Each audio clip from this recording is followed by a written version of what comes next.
Rib-Merola, and this is my wife, Mary-Merola, and we are the co-owners of Function Junction. We're here today in our own kitchen to do one of the things we love to do best. That is make delicious food. So without further ado, I'll present Mary-Merola doing a rib roast Merola style. So let's start with the rib roast. This is a 6-pound bone-in prime rib. And you'll notice that the bones are separated from the meat. And we want that because we want the flavor of the bones, but when it comes to actually cutting and serving, it will be a lot easier to work with. So I'm going to start by putting a little bit of salt on the inside and a tiny bit of pepper. And you'll notice that this is not a bright red roast, and that's intentional. The recipe will tell you to block the roast with paper towels, but if you have time, what you can do is air dry any meat, and in particular this prime rib, in your fridge for up to 48 hours. And that takes excessive moisture out of the meat, and it'll give you a better tasting piece of meat. We're going to score the fat, and I'm just going to go in about 1/8 of an inch at a time. I pre-scored this, but I'm getting in a few more cuts. And any place I have a little bit of fat, I'm going to score. That's going to allow the spices to permeate into the meat a little bit better and give it more flavor. Even though the roast is intact, I want to tie this up. So I'm going to go underneath the bone. And why are you tying it up? Because I want to keep it nice and tight in place while it's cooking so it doesn't flop all over the place. And it'll remain juicier. Okay. So I've got cooking twine. This is cooking twine. And I'm going to do a kind of a double. Now if Rebecca was helping me, she'd place a finger here, but you don't always have that help. So I'm going to do this to tie. So the next thing I'm going to make is the first mixture, which is Dijon mustard and olive oil. I'm going to start with the bottom.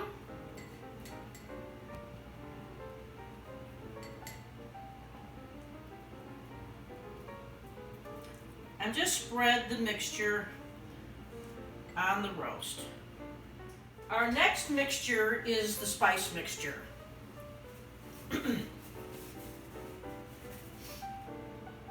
So to start with, I've got flour, salt, black pepper, onion powder, garlic powder, and a little bit of celery seed, and then paprika. Then I'm going to use the strainer, and you see how easy that coating goes on? We always struggle with coatings, but this is going to make it easy. We've preheated our oven to 425, and the roast is going in. In about 15 minutes, I'll set my timer. The roast will go down to about 300. That'll give me a nice crisp exterior, but the slower we cook the meat, the more tender and tasty it'll be. Cool. We've been cooking this for a while on 300 degrees. Let's take a look.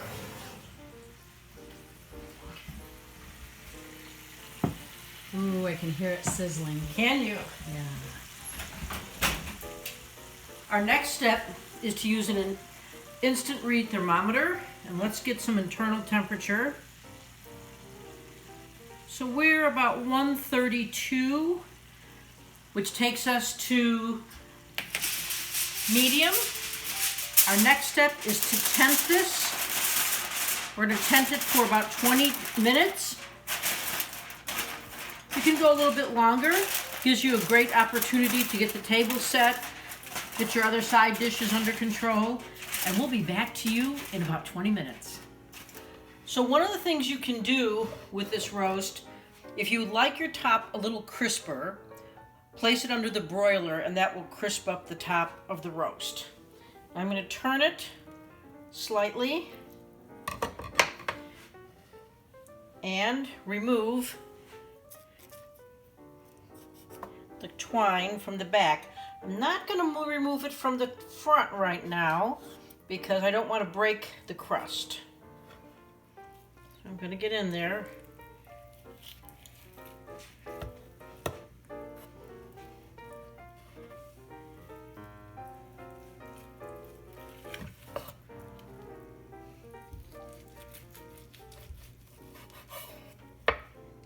And there we have our medium to medium well roast.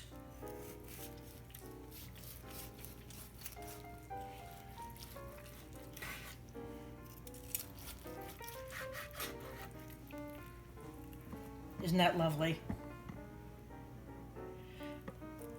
So this would be perfectly served with mashed potatoes, Brussels sprouts, green beans, asparagus, any time of the year.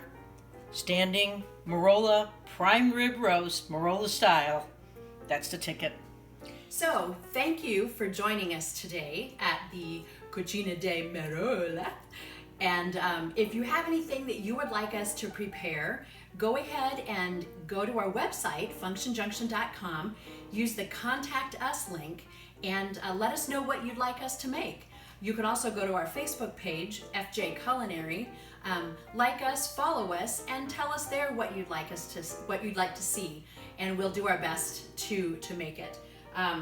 For now, that's it for us. We hope that the things that you've seen today give you just a tiny bit of kitchen confidence in your own home. Bye-bye. Bye.